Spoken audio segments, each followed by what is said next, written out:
그래서 우리는 예레미야 애가를 걸어갑니다. 애가 무엇이라고 그랬지요?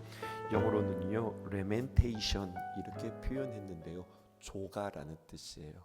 조가, 장송곡, 누군가가 죽었을 때에 애통하면서 부르던 노래라고 하는 거죠. 근데요, 애가라고 하지 않고 오늘 성경은 뭐라고 이야기하면 예레미야 애가 이렇게 이야기합니다. 그러면 어떤 뜻이 되어지는 걸까요? 예레미야가 불렀던 장송곡, 예레미야가 불렀던 슬픔의 노래라고 하는 겁니다. 이스라엘 백성들의 그 역사 가운데 보면은요, 그들이 나라를 잃고 고통 가운데 있을 때에 이 애가를 불렀던 흔적이 있습니다. 스가랴의 말씀인데요, 스가랴서 7장 3절에서 5절에 보면 이런 본문이 있어요. 만군의 여호와의 전에 있는 제사장들과 선지자들에게 물어 이르되, 내가 여러 해 동안 행한 대로 우리가 매년마다 해왔던 것이 있습니다. 5월 중에 우리는 또 울며 근신해야 할까요? 라고 오늘 제사장들과 선지자에게 묻습니다. 그랬더니요, 4절에 만군의 여호와의 말씀이 내게 임하여 이르시되, 하나님께서 말씀하시는 거예요. 뭐라? 5절에 온 땅의 백성과 제사장들에게 이르라, 너희가 70년 동안 다섯째 달과 일곱째 달에 금식하고 애통하였다, 이런 표현들이 나오죠. 그러면서 묻는 거예요. 하나님께서 그 금식이 나를 위하여, 나를 위한 것이냐? 지금 강조하고 있는 그러한 질문입니다.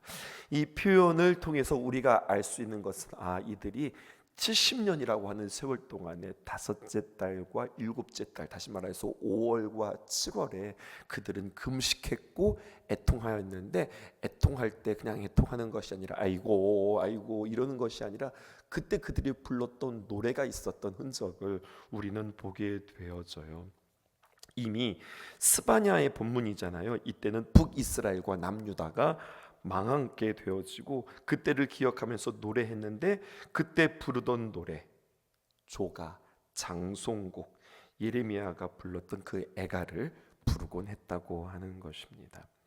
어제 설명에서 예레미야의 애가에서는요, 참 슬픈 내용을 담고 있을 뿐만 아니라 문학적 표현 기법도 매우 독특했다고 그랬는데요, 모두 5장으로 기록되었다 했어요. 그리고 매 장마다 22절씩, 1장에 22절, 2장에 22절, 3장에 이르러서는 22절에 곱하기 3은에서 66절, 그리고 4장에 또다시 22절, 5장에 22절로 구성되었고, 이 구성은 우리에게 좀 익숙하지 않았던 표현이지만 아크로스틱 구성이었다라고 여러분들에게 말씀드렸어요. 다시 말하여서 히브리어의 자음으로 시작하는 노래들로 만들었다는 거죠. 왜 그랬다고 그랬죠? 어제 말씀 잠깐 기억하면은요, 혼돈 가운데 질서를 표현하면서 서로 대조하고 있었다고 그랬어요. 어제 우리 전도사님과 이렇게 저렇게 문자를 하면서, 그래도요 목사님, 왜 도대체 이렇게 어렵게 아크로스틱 구성으로 이 글들을 지었을까요? 고민하면서 한번 찾아보았다고 그러는데요, 또 한 가지 이유가 있어요.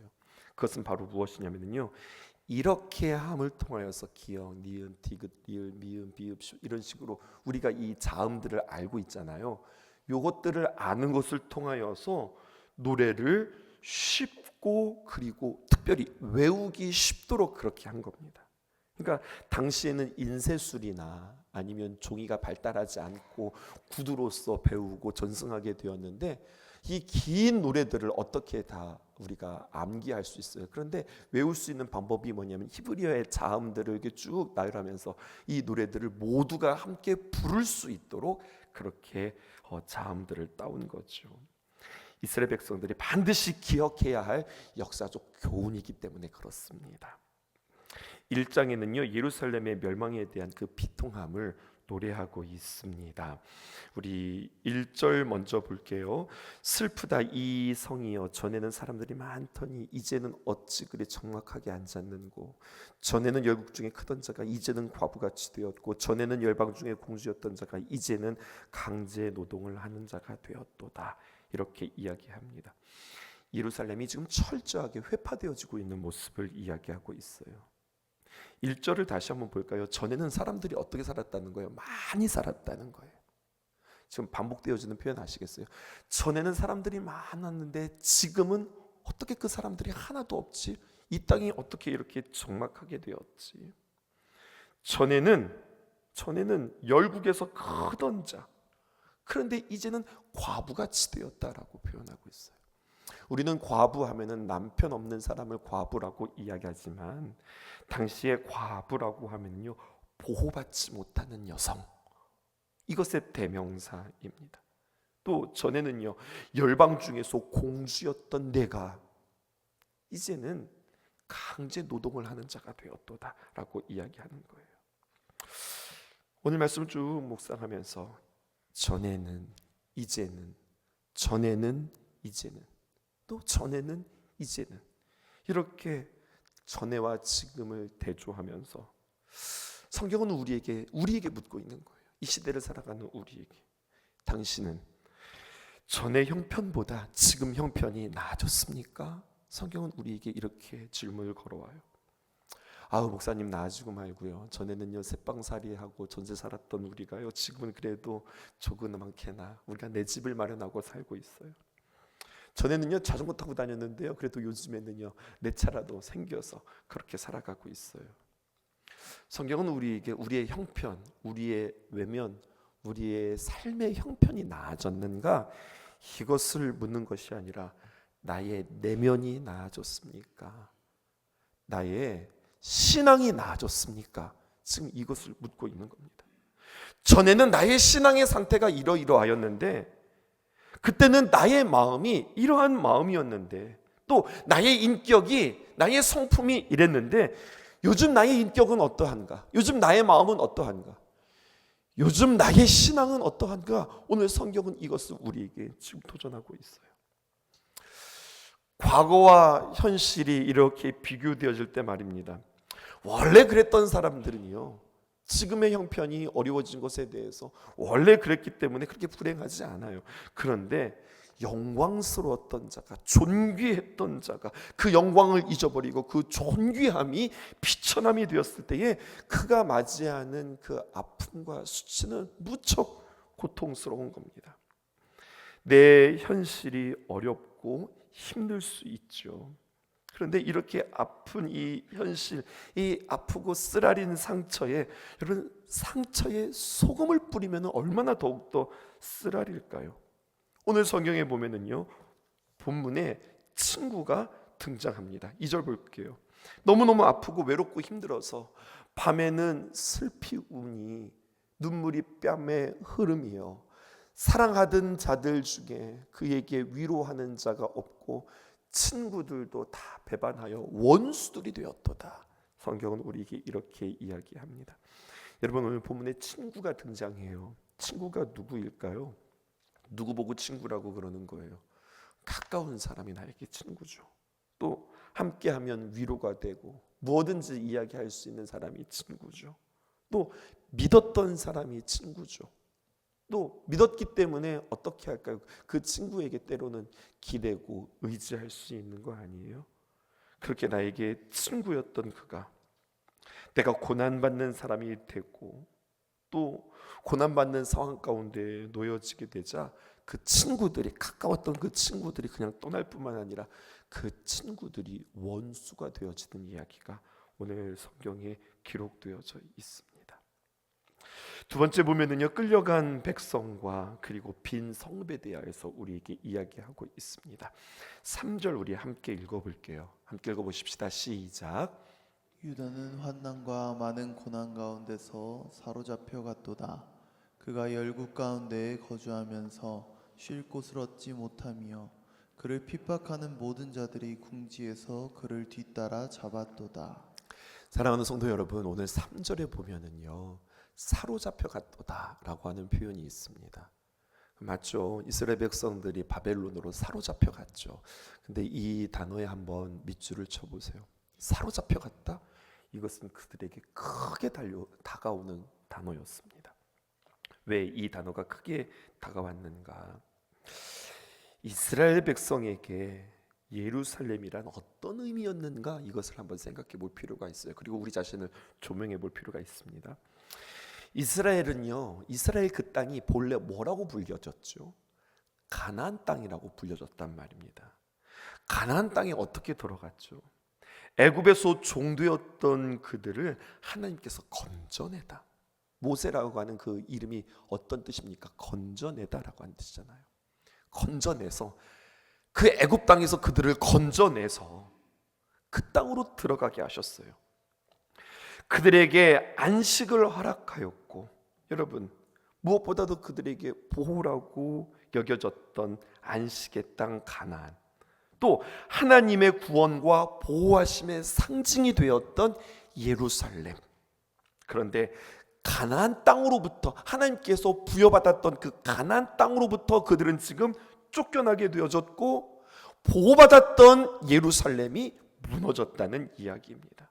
그리고 그들이 원치 않는 곳에, 하나님께서 보여주시고 지명하여 주신 그곳에 하나님께서 그들을 건져내셔서 그들에게 그곳에 안착하게 하셨는데, 이제는 보이지도 않고 원하지도 않는 그곳에 그들이 어떻게 된 겁니까? 사로잡혀서 그들이 포로가 되어서 끌려가게 되어진 거예요. 출애굽의 말입니다. 출애굽시 궁지에서 그들을 뒤따라 잡히다가 애굽 군대가 수장이 되었는데, 지금은 출가나안시, 가나안에서 나아갈 때 궁지에서 그들을 뒤따라 잡고 그들을 끌고 가는 그들이 수장당하는 것이 아니라 승승장구하는 모습을 보게 되었습니다. 그러자 4절에 보니까요, 이런 표현들이 있습니다. 4가지로 표현하고 있는데, 시온의 도로들이 슬퍼하며 절기를 지키러 나가는 사람이 없음이로다. 모든 성문들이 적막하며 제사장들이 탄식하며, 4번째, 처녀들이 근심하며 시온도 곤고를 받았도다. 이런 표현이 있어요. 여러분, 이것은 모두 다 무엇을 이야기하는 거냐면, 여호와 하나님을 예배하는 것이 불가능해진 상태를 이야기하는 겁니다. 전에는요, 시온의 대로라고 해서, 이 시온의 대로는 무엇이냐면, 결국 그 시온의 대로의 끝은 어디로 닿느냐면 예루살렘 성전으로 닿았던 거예요. 그러니 예루살렘 성전에 닿는 이 시온의 대로는 늘 절기 때마다 하나님을 예배하러 오는 사람들로 인산인해를 이루었던 그러한 길이었습니다. 그들의 제사장들이 그렇게 예배하는 이들을 맞이하며 찬송하며 성전 안에서 그렇게 그들이 하나님 앞에 귀한 제물을 올려드리고 춤추며 기뻐하면서 찬양했던 그 하나님 앞에 예배하고 하나님의 임재를 경험했던 그 예루살렘이 이제는 하나님을 예배하고 하나님께서 기뻐하셨던 삶을 살았던 그들을 성경에서는 시온의 대로를 걸었던 사람들 이렇게 표현했는데, 시온의 도로가 기뻐하는 것이 아니라 시온의 도로가 슬퍼하게 되어짐을 표현하고 있습니다. 하나님을 찾는 사람들이 없어졌어요. 아니, 하나님 앞에 예배하는 그 예루살렘 성전이 다 무너졌습니다. 하나님의 영광이 수치가 되어진 거죠. 여러분, 이 말씀을 2024년도 10월 17일 목요일 새벽에 우리가 듣습니다. 요즘을 사는 우리가 지금 이 예레미야 1장에 있는 말씀을 맞이하면서 우리가 들어야 할 메시지는 무엇일까요? 어쩌면 오늘날 교회가 이와 같은 경험을 똑같이 하고 있지는 않은가, 우리가 함께 생각해 볼 필요가 있겠습니다. 그 옛날 먼 나라, 우리와 상관없는 한 나라의 역사, 우리와 상관없는 한 선지자 예레미야의 슬픈 노래가 아니라, 옛날이 아닌 지금, 예전이 아닌 지금, 먼 나라가 아니라 우리 나라, 우리 민족, 우리와 상관없는 한 나라의 역사가 아니라 우리의 역사, 우리의 아픈 이야기, 우리 교회의 아픈 이야기, 우리의 가정의 아픈 이야기, 내 심령의 아픈 이야기로 여러분들 이 말씀이 들려지는가? 오늘 다시 한번 이 말씀 앞에 우리가 진실로 쓸 수 있어야 하겠습니다. 여러분, 복음이 이 땅에 처음 들어왔을 때 그 복음이 이 나라 이 백성들에게, 그 복음은 영광이 되었습니다. 이 나라가 일제강점기를 통과하고 또 한국 전쟁을 맞이하였을 때 복음이 능력이 되었고, 복음이 위로가 되었고, 복음이 우리에게 살 길이 되었습니다. 사람들을 만나면서 하나님은 당신을 사랑하시고 당신을 향한 놀라운 계획이 있습니다, 그 말에 사람들은 가슴 설레었고 그 말씀에 소망을 품었는데, 이제는 우리가 삶의 어떤 귀천이 결정되어지는 세상에서 살아가게 되어지고, 태어나면서 너는 무슨 수저를 물었니? 금수저를 물었니? 흙수저를 물었니? 이런 것들을 우리가 이야기하고 세상 사람들 가운데서 회자되어지고 있고, 아무리 노력해도 나의 삶의 환경에서 벗어날 수 없다고 하는 그냥 그 어려운 현실 속에서 우리는 매여서 살아가고, 복음은 영광이 아니라, 능력이 아니라, 소망이 아니라 세상 사람들에게 비아냥거림과 웃음거리가 되어지고, 주님 앞에 초청하면 요즘 돈 버느라 바빠서요, 또 시간이 없어서요, 자꾸 다음으로 미루어지게 되어지는 복음이 하찮은 것이 되어지지 않았다는 겁니다. 안 한 것이 되었냐는 이야기예요. 그렇게 복음이 하찮게 되어지지 않았냐는 이야기죠.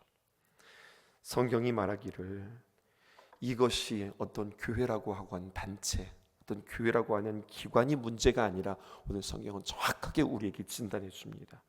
이 교회의 공동체를 이루고 있는 한 사람 한 사람 우리의 삶의 문제라고 말씀하시면서, 이 슬픈 노래를 너희들은 귀 기울이면서 들으라 우리에게 말씀하는 거예요. 왜 우리가 이런 상황이 되었는지, 이런 지경이 되었는지, 예레미야 애가라고 하는 노래를 들으면서 우리의 자신은 더욱더 깨어나야 하고 더욱더 적극적이어야 해요. 우선 복음으로 인하여서 나 스스로에게 한번 질문해 보세요. 내가 하나님의 귀한 말씀을 만날 때 나는 깨어나고 있는가? 복음을 만날 때 나의 가정이 지금 살아나고 있는가? 복음을 만났을 때 나의 교회가 지금 새로워지고 있는가? 복음을 만난 우리의 공동체가 더욱더 활력을 얻고 있는가? 복음을 만난 내가 살아가는 이 세상에서 나로 인하여서 이 세상, 이 환경이 깨끗해지고 있는가? 오염과 공해 가운데에서 더 나아지고 있는가? 복음을 만난 나의 주변, 나의 환경, 나의 교회 어떠한가?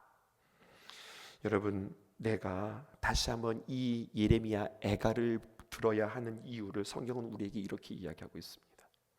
하나님의 기쁨에서 떠난, 하나님의 품을 떠난 현실이 무엇인지를 드러내는 데에 성경은 우리에게 주저하고 있잖아요.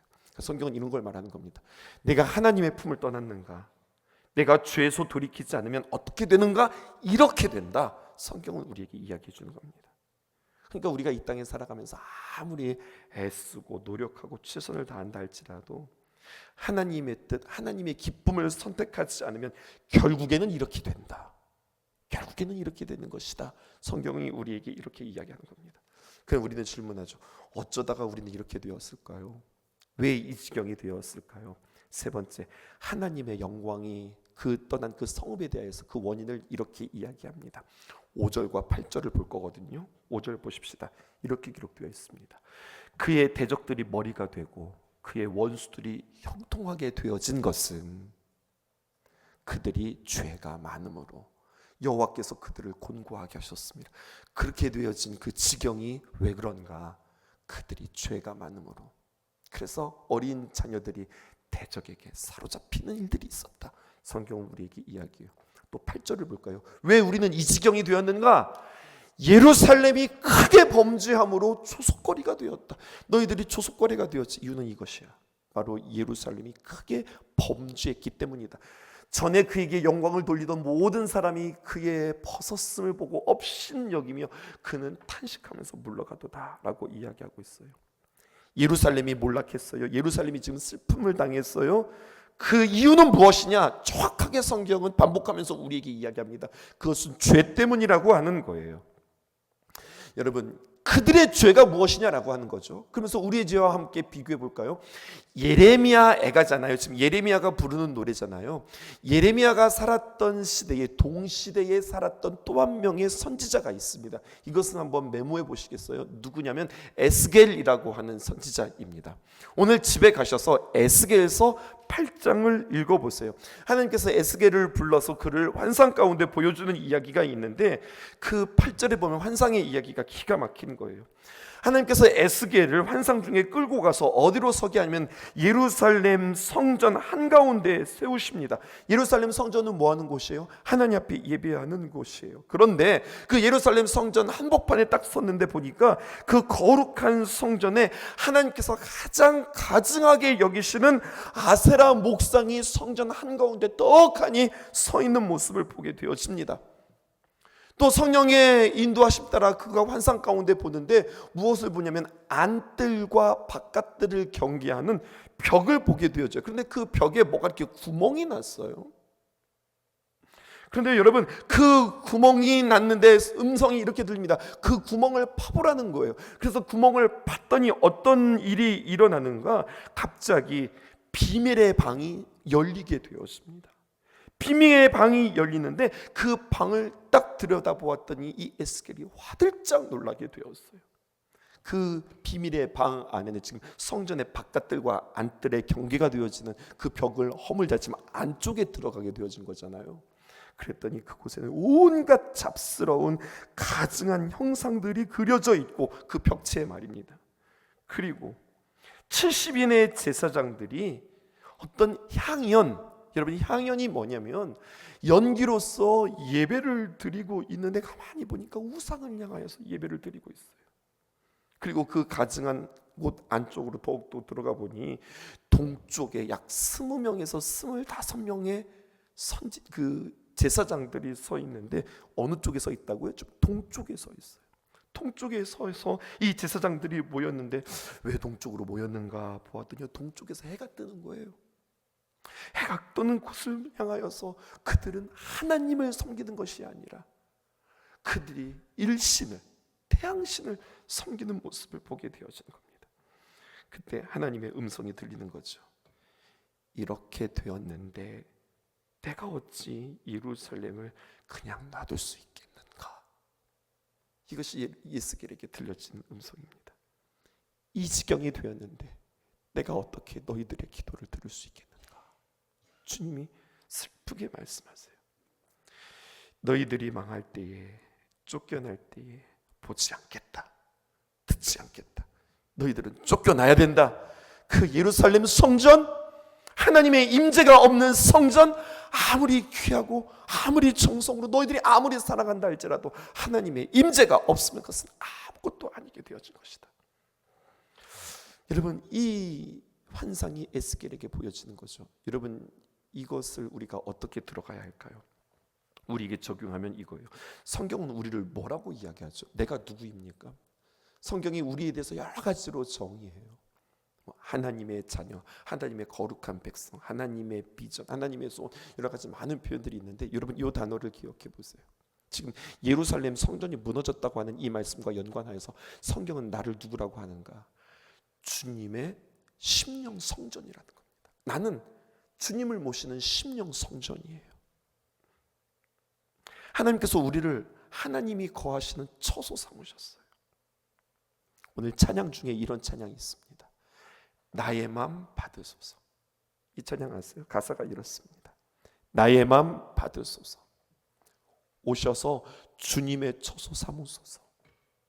나의 전부이신 주여 내 마음을 받아주소서. 내가 누구인지 알고 하나님 앞에 부르는 이 찬양, 하나님께서 참 기뻐하시는 찬양이에요. 주님 나의 마음 받아주세요. 주님 오셔서 나의 마음을 주님의 귀한 처소 삼아주세요. 주님은 나의 전부.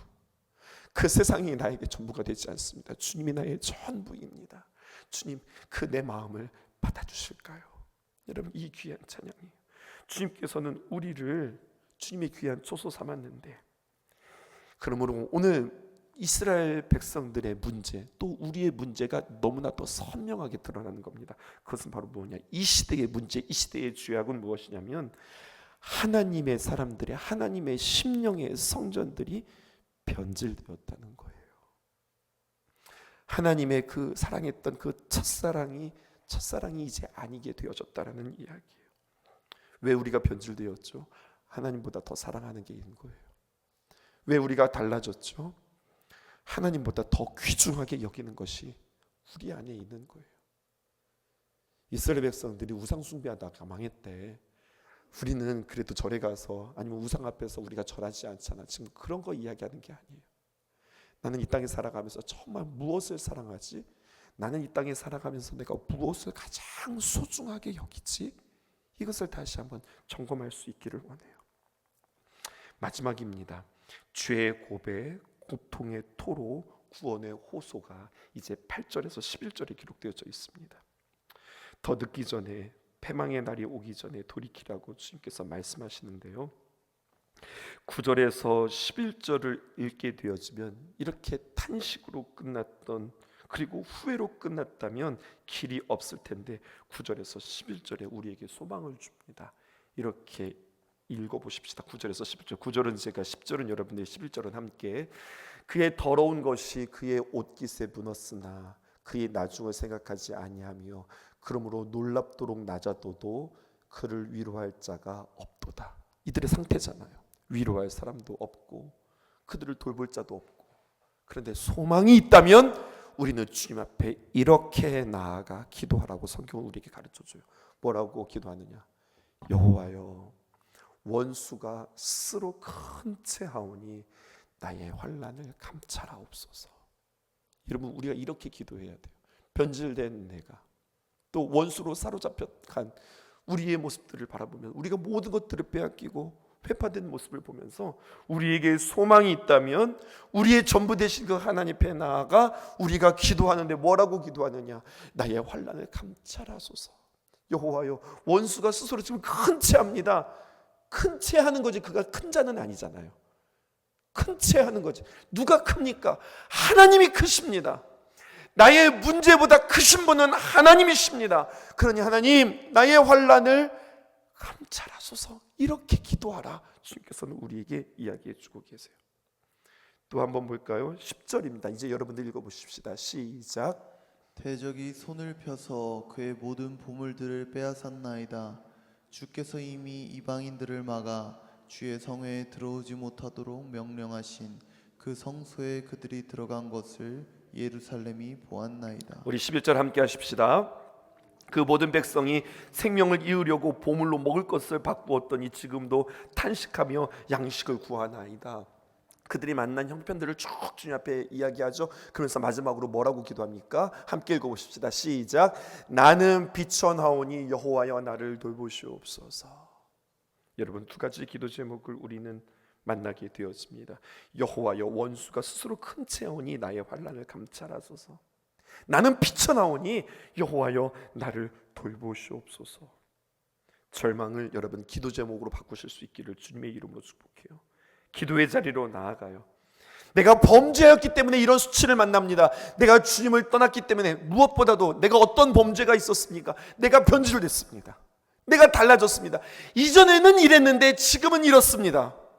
이전의 형편보다 지금이 더 나아졌는가? 아닌가? 너는 변했는가? 달라졌는가? 하나님, 그러네요. 내가 지금 달라졌습니다. 내가 변했습니다. 그러니 내가 주님 앞에 기도합니다. 주님, 내가 다시 돌이킵니다. 주님, 나를 긍휼히 여겨주소서, 나를 불쌍히 여겨주소서. 기도하면서 그 마음들을 회복하는 저와 여러분들 되어지기를 주님의 이름으로 축복합니다. 내 백성이 나를 떠나 돌아섰지만